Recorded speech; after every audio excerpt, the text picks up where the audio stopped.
Good day po para sa lahat guys. Yes guys, kuha tayo ng ating blackberry. Oo guys, marami na kasing hinog dyan sa loob ng ating taniman na yan. Oo, so naisipan ko guys na mag blueberry shake. Oo, sobrang tag-init kasi. Oh, 'di ba guys? Nakakakuha tayo ng pang shake, pang juice, pang gulay sa ating mga simpleng mga tinatanim. O di ba guys? So ayan, kuha na tayo ng ice diyan guys para maisama na natin diyan sa blackberry natin. Oo. So ayan na nga. Oh. Tapos guys, lalagyan ko yan ng yogurt. Yan. Kung makikita nyo, ayan yung yogurt na nilalagay ko. Sa Shisutetsu yan nabibili guys. Oo. Bali, 2 ganyan yung nilagay ko para kasi hindi na rin ako mag-add ng sugar. Masarap yung yogurt na yan guys. And then, nag-add din ako ng banana.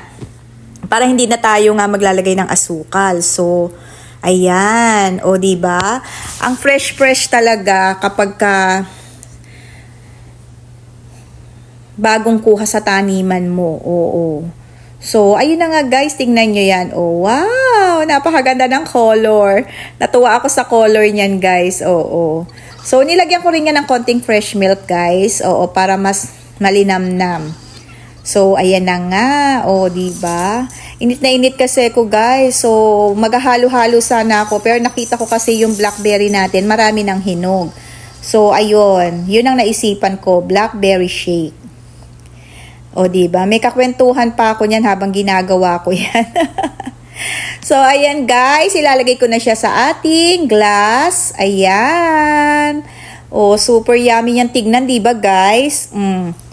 Tapos guys, lalagyan ko yan ng kukuha tayo ng mint sa ating taniman din.